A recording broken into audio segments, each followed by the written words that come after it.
All right, we've had some time for the dust to settle about the plan to alter Ian Fleming's writings based on words used in the 1950s that today are not acceptable. Well, really, we had to let me calm down. So Tom and I are going to opine on this today and see how much of this is a good idea or not. Welcome to our Cracking the Code of Spy Movies show. So, all right, here we go. Last week, it was announced that Ian Fleming's 007 books have been revised to omit racist language and a number of racial references, unquote. We think this is an issue way beyond James Bond and Ian Fleming's novels. Yeah, and you're going to have to keep me at bay here. I'm not sure how much I want to get into this. I'll try to keep my language clean. Yeah. I mean, I'll give it a shot. All right. Let's start out with some messages we got in our Facebook private group, the worldwide community of spy movie fans, on our Spy Movie Navigator page. Yeah, and Dan, let's not use their names. So let's just. No, we're not using names. we'll just say another user, another comment from another person or something like that. Yeah. So here's a few comments made. I've already read the original books. I'm not going to reread an expurgated version. And someone responded to that. Me neither.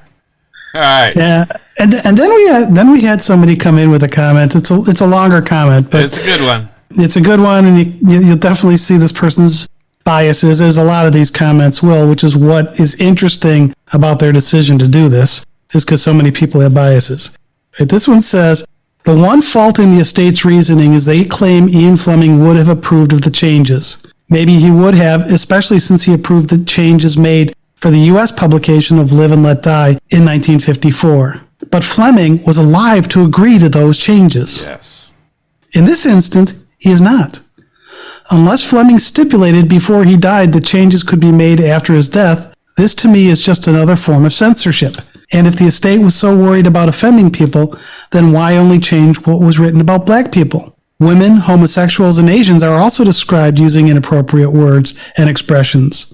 And I'll put an editor's comment on in today's terms. They're inappropriate in today's society. Right? Yeah. All right, I'll get back to the quote. Okay. Fleming was very harsh when it came to describing Koreans in Goldfinger. Does the estate not care about how Koreans would read about how Fleming described them? The descriptions were despicable, but they were Fleming's words. They shouldn't be changed because the estate can't give people enough credit to know this was written during another time. Yeah, that's a strong position. And you'll see that there's a lot of people that have strong positions on this. Another person said it's censorship and there's just no getting around it. Nobody can say whether a deceased author would have consented to the alteration of his works almost 60 years after his death unless he had written it in his will. Now, I suppose the Fleming estate agrees to such things in hopes of getting more publicity for the 70th anniversary of the Casino Royale novel, but if so, it would be a very cheap trick, in my opinion. Yeah, okay. I would agree with that.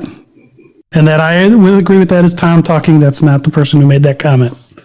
Okay, so then we have another comment, because this is not the only author that this is being done to, that says the author of Charlie and the Chocolate Factory made explicit remarks that not one word or even a single comma could be altered after his death. Yeah, I think that they've announced they're doing that. Yeah. So even though those were his express wishes, they're being ignored. Yeah. Yeah, and another guy says, it's an interesting point in the article. Ian Fleming's estate backs controversial James Bond edits. It is something he would have wanted, quote. And so he says, the author previously approved similar edits for the U.S. publication of Live and Let Die, that maybe they didn't go far enough to improve the approachability of the novels to all people. But it is a start. So there's a contrary opinion there. Absolutely. And then we had another one come in saying, better to have a sociologist or historian put the offensive passages in their historical context to learn from those times in the form of a foreword, rather than censorship and pretending those passages never happened. Censorship is far more dangerous than anything ever written. Yeah, and then he goes on and says, I agree, start censoring art, Censoring and where art. does it stop? Yep. And who decides dangerous precedent? Yeah. And somebody else said, this is total BS. And somebody responded to that, couldn't have said it better myself. This, quote, politically correct, unquote, hysteria is totally out of control. Even Gone with the Wind was being criticized. Get a grip. Yeah. All right. And another says, if they change it, it's no longer Fleming's work. I have the original unbuggered about with copies. No need to buy the new unnecessary editions. Copies usually are available from secondhand bookstores. Now, I think, in all honesty, they're going to have both versions still available. We'll just do a couple more user comments. Well, this one says, here's another one that says, the estate is between a rock and a hard place. If they say they do not endorse the changes, it makes them appear racist, sexist, etc., which is not the case at all. And he says, I do think changes could be made and offer both versions of the books, the originals and the modified. I would want to read the author's original words, even if not currently PC. I'm grown up like that. I like that line. I'm growing up like that. It's like, okay, all right. So we got a lot of comments. And we have one that I really liked. It was short and sweet. Yeah, go ahead. Just put up a disclaimer and move on with life. Yeah. Yeah. And I said, as I said at the beginning of this, altering art and censoring art, once you go down that path, we're in trouble. Are some people offended? Yes. Put a disclaimer, like one of our group members said, and end it. Some people are offended with Shakespeare or E.E. Cummings or Pizarro or whatever. Can't start down that road, I think, unless we want to open this up to everything. And that's the scary part of all this. Now, one last comment a user made that is crazy. My son just told me the school library wants to ban Macbeth. Okay, I was just saying, Shakespeare. So many people might be offended with Shakespeare. Yeah, there you go. There's somebody offended. There's a school offended with Shakespeare. My answer to that is, there you go. Fahrenheit 451. Start burning the books. This is where we're going. Yeah. So Dan, as you start with that, this is where we're going. Continue on with your thoughts, because I'm still trying to bite my tongue here a little bit. Yeah, I know. It's hard not to, really. We live in a very sensitive world where people are easily offended and don't know what to do if they are offended, other than try to get something done legally to prevent whatever it is that is offending them from ever offending themselves or another. I'll give you an example. In Chicago, they removed all the statues of Christopher Columbus a few years ago. Why? Well, amid the removal of Confederate monuments... Because they're idiots. ...and memorials beginning in 2015, about 150 protesters rallied at the statue in August of 2017. The protest aimed to have the statues removed, given Christopher Columbus's violence and enslavement of Native Americans. Okay. All right. So really, remove all historical monuments then. Some of the founding let's change fathers, history. Let's change history. Change all of history. Some of the founding fathers of the United States were slave owners. Remove all of those statues. Someone might be offended. Remove street names too while you're at it, because, hey, they're named after presidents and so on. Eliminate it. Wipe them all out. History is nothing. We got to rewrite it. So there you go. Wait a minute. You should be calming me down, Tom. Yeah, well, that's good. I'm actually glad to see you're upset about this too. See, and part of this, I think, is because now we have to first be, be very straightforward that we are U.S. citizens. So our thoughts are biased based on living here in the U.S. under our Constitution and the whole weirdness that's happening in terms of, you can't use that word for anything that's happening in the U.S. We have listeners that are not in the U.S., so I'm not exactly sure how much of our expecting freedom of speech to hold true holds in other countries, because I don't think every country has that, right? And in fact, I know not every country has that. Not every country, no. So our viewpoint on this could be different than somebody from another country where they're used to being told you don't have absolute freedom of expression. Yeah. I think a lot of countries have pretty much free speech, though. I mean, not every country, obviously. No, not every country. No, certainly not every country, but a lot do. Freedom of speech now, however, is filtered by no one better be offended. There are limits, of course, in every free society. You don't want people yelling fire in a theater if there isn't one. So yeah, we're okay with some limits, but there have to be limits. And once you go down this road of changing art because it offends some people, we are in trouble. And if the Ian Fleming folks want to rewrite the Ian Fleming novels, I suppose they have every right to do so. They own the original content. But why are they changing it? That's the question.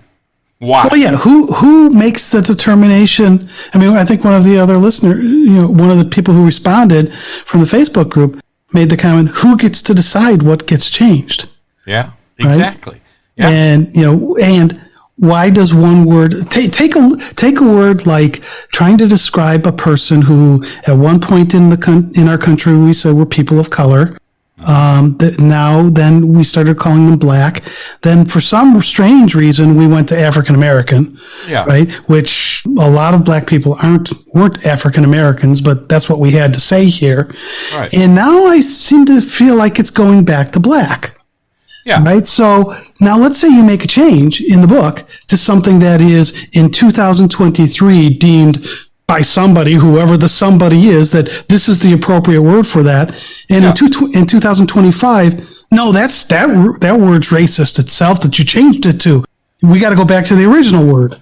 Yeah, you go back and change it again. How many times are you going to change it once you start doing that? You're in an endless cycle. Let's just look at Asians. I mean, Occidental and Oriental were terms that we use for Western and Eastern civilizations, cultures, and so on. Now, Oriental's kind of out, Asians in. Why? Okay, so things have changed. So yeah, but then do you have to now go back and change the movies?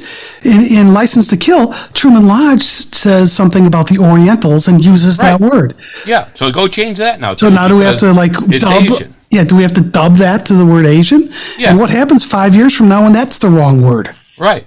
All right. The Ian Fleming Publications draws support from Ian Fleming himself because he, in fact, approved changes made to the U.S. publication of Live and Let Die. Yes, he approved those changes. He approved them. That corrected some factual errors, actually, and altered and expunged racist words that would offend. Okay, so the Ian Fleming group today has some precedent for doing what they want or what they are doing. However, they will change more, it looks like, than what Fleming approved. And yet they claim Fleming would approve what they are doing. Yeah, and this is one they know. Yeah, this is one of the areas I just have a huge problem with.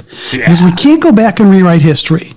We can say, oh, history said this, and history, that wasn't a good way to do it, right? Or a good way to look at it. But we can't rewrite history. And if Fleming made changes to his own work, that's his freedom and his history.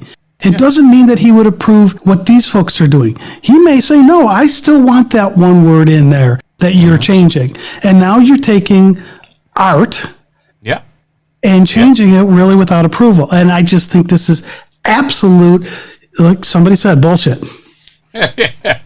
Maybe if Fleming were alive today, he would make the changes now if he thought he'd sell more books. Because when asked once if he would ever kill off Bond, he said something like, no, I could never afford that. Hey, did you hear that, Eon Productions? Yeah, hey, Michael Barbara, what's the deal? All right. Maybe if Fleming was convinced without changes they would sell fewer books and he would make less money, then maybe he would approve this today if he were alive. Or maybe he would approve because he's just a nice, caring man. We don't know because he's not around to tell us this. So, nonetheless, they are being changed now, and yet the original books will still be available. Yeah, now this is what really, really irks me. Either have the balls to be woke or don't. Don't try to have it both ways. I think this makes them look weak, stupid, indecisive, trying to placate everybody. Yeah. Ian Fleming wrote with a style. Either go with it or if you're going to change it, change it. This is what infuriates me about this whole thing, is they're going to try to walk both sides of the street. Yeah, they're trying I got two words for you for that one. The second word is you. The problem is you're not going to please everyone, and that's what they're trying to do. They're trying to please everyone. Think, maybe we'll sell more books this way. It's the 70th anniversary. Hey, we don't want to piss anybody off. Let's balance this out and say, hey, we got both things. Don't worry about it. Read what you want. Buy what you want. And that's that. Because people are easily offended these days. I'm not talking about you being offended here. Actually. Yeah, and I didn't say I was offended. I just think this is stupid and weak that they're releasing both editions. Yeah. Nonetheless, the funny thing is, someone will be offended, no matter what you do. Ian Publications, someone in the world is offended with just about anything you can think of. So here, change the books, and you will unoffend some people, maybe, and offend others. If anyone thinks by doing something, anything, that they think will appease those who have been offended, that others will not be offended by that very action, you are naive. There is no way to appease all the people all of the time. We up front said this is an issue way beyond James Bond and Ian Fleming novels. Yeah, once you start censoring art, where does it stop? Literature, paintings, sculptures, where does it stop? And, like you said, Tom, who decides?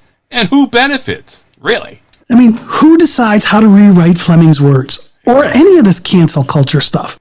I mean, that's why I think you need to leave it alone, go woke and go broke, right? I think this is just dumb. I actually am fine with them putting a thing at the front, in the disclaimer. Page with a disclaimer saying, hey, this was written in the 50s. Right. There are words here that, may not last through history in a positive way, and leave it at that. We're talking about the censorship thing, and don't be offended. I mean, let's go back to the freedom of expression thing again. I believe I have the right to express myself, and you have the right to express yourself. Right. And we also have the right to disagree. So I might say something, and you may say, Tom, you're a pompous jerk, right? And you have the right to say that. Ian Fleming had the right to use the words he chose. He had the freedom to use the words he chose. Yeah. And I really don't think that somebody can go back and revise those words after his death. Right. Yes, complain about him. Say, boy, he was a misogynistic, racist jerk in these cases. Yeah. Okay, don't read fine. it if you don't want it. Yeah. Yeah, and if you want to say that because you read it, that's fine. That's your opinion. Don't make me go back and change the original art. That's the key. Don't go change the art. So, hey, let's go back and bleep out from the movie It's a Wonderful Life, one of my favorite movies, when Mary tells her mother that George Bailey is here, and to answer the mother's question for what is he doing here, she yells, "Making violent love to me, Mother!" Well, because, like you said, Tom, things change, and making love at that time more or less meant to pay amorous attention to, or to court, or to woo. So yeah, let's go change that too, because it might be offensive now. Yeah, right. And read the original words. Yeah, exactly. And like we said, hey, they're going to offer both the original and the expurgated version. So, I mean, why? Because they want the money. They don't want to lose out on sales, and they think they'll appease everybody. Crazy, crazy, crazy. Yeah, I mean, these guys are just spineless bastards. Either do it or don't do it. And yeah, Yoda in Star Wars said... Don't try to straddle the fence. Yeah, Yoda in Star Wars said, do or do not. There is no try. I love that line. And here, do or do not. There's no try here. Ian Fleming Publications. We're not trying to be insensitive to the racial and racist words that are inflammatory in some of the original novels. But I think part of his intent was to be inflammatory, and you're taking that out. He wrote it the way he wanted to write it, and Yes. he wrote it at a time that he wrote it, period. But Fleming in the novels can tick off a lot of people with what he says and how he says it. Women, for sure, blacks, Latinos maybe, who knows, Koreans, whatever. There's a lot of words in there that would offend people, and there's a lot of words in other books that will offend people and do offend people. And really, And it's not just books, right? No, Any no. art can be offensive. Like you said, the Columbus statues.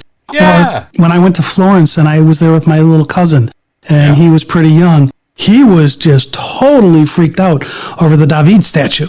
Oh, yeah. Because you could see his private parts. Right. And oh, yeah. Exactly. And, okay, they should cover those. Well, that's what he thought. Well, hey.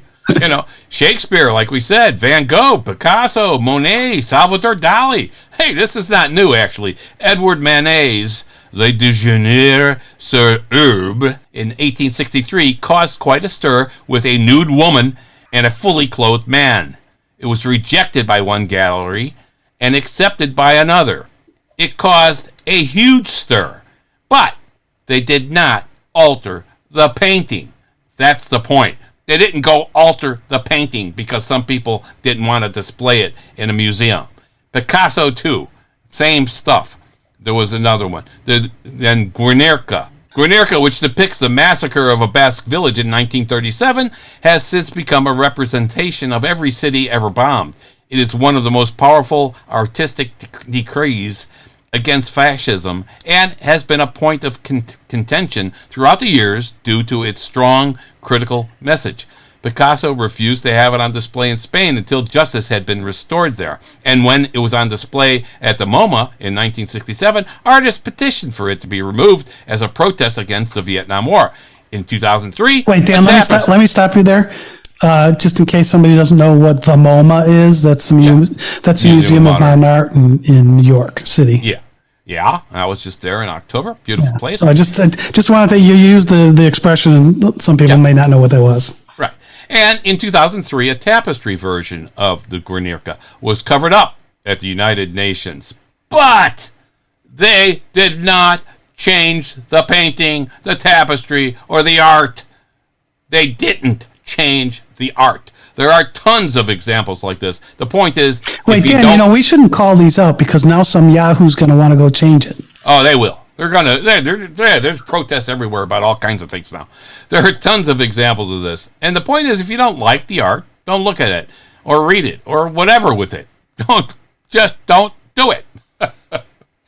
On March 13th, they revealed the cover art for the 70th anniversary of the books. And they look pretty good.